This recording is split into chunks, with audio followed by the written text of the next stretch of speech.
we learn to observe the mind in a way so it becomes silent. You literally see broken pieces of thoughts forming together into a thought, and then the thought dissolving into these pieces. And once you see both levels at once, a tremendous peace appears. What is the nature of a thought? What is a thought made of? We basically think all the time when we are awake. Without training, we can't stop thinking. And we make our choices and our actions according to our thoughts. So they are the boss of boss, the king of kings of our life. And yet, what is it?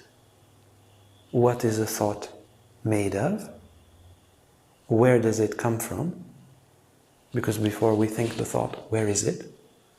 And where does it go to when we don't think it? Do we have an inner recycling bin for thoughts? Physiologically, we know correlations between different areas of the brain. The thoughts, but if to quote Professor Chalmers, perhaps the most important researcher of consciousness today, we know of correlations between the brain and consciousness, between the brain and thoughts, but we do not know why and how electric impulses create a subjective experience and the experience of thought. In the spiritual tradition of Kashmir Shaivism, which is very dear to my heart, the process of thinking is explained in 4x4 stages. Basically in 16, but for the sake of this short video, we will just cover 4 stages of the formation, absorption, dissolution of every thought. Every thought begins from, let's say, the substance of silence. It is called Paravak, the great logos. There is a certain substance that creates our entire subjective experience, and that substance has the potential of everything, and that substance in the first stage is completely undefined and unlimited, and then it manifests and condenses into a more concrete, more defined, and yet not a complete thought. So a thought has components. It has little bits and pieces. As words are composed of letters, so thoughts are composed of thought ingredients. And this is associated in the Kashmir Shaivism tradition and also in other yogic traditions, also in Sankhya and in other yoga traditions you find the same system. It is associated with pashyanti vak. So every thought that we have, okay, now I'm thinking about shopping. Absolutely, I'm thinking about shopping. Where is that thought? I cannot locate it in time and in space or physiologically, but still I'm thinking about shopping.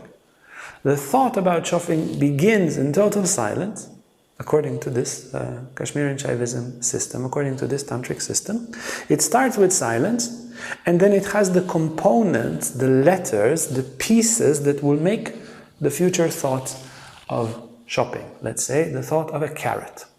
So there are little ingredients of orange, of object, of a limited object, that like little programming lines that will eventually create the thought of a carrot. So we have undifferentiation, paravak, differentiated ingredients and not yet a thought, pashyanti vak, and then we have madhyama vak, the third stage of a thought, which is a composed thought. The ordinary thoughts that we have are, according to Kashmir Shaivism, madhyama vak. And then from there, we have the expression of the thought and words, vaikiri, vak. the expression, the spoken word. Now, this is not an abstract philosophical system. This is hands-on practical. Why is it practical? Because by understanding the formation and the resorption of the thought, after we thought of a carrot, the thought would resorb back into the ingredients of the thought and return into undifferentiation. There's a perfect recycling mechanism in our consciousness at this direction. Now, through different techniques of meditation, and this is what we explained in our Kashmir Shaivism retreat and also in our weekly Tantra and Yoga courses, through certain meditation practices, we are able to reverse the process. Because normally we only see the spelled thoughts. We only see the third level, Madhyama, Vak, Madhyama for middle. But we do not see the components of the thoughts. And because of that, because we are superficial in our view of our own thinking process, we cannot stop it. Did you notice? It's very difficult to stop the mind. Yeah, we eat something, we stop and we chew as we eat it, we finish eating our sandwich and we stop chewing. But when we think about what time shall I go, this, okay, I'll go in that time. The thought is over, and then we start chewing on another thought, and another thought, and another thought, and it doesn't stop. But it will stop if we can see the level under thoughts, which is all the time happening as well. So there's a constant agitation in pashyanti vak, the ingredients of thoughts that are forming the next thought, and a constant agitation in Madhyama vak. But if we only listen to Madhyama vak, we do not control this system. We are too superficial. But once we learn to see a thought, once we learn to observe a thought, we will see its ingredients. Either in the process of its formation, now a thought of a carrot is appearing, or in its dissolution. Now the carrot is disappearing, the thought of a carrot is disappearing from my consciousness. Then silence appears.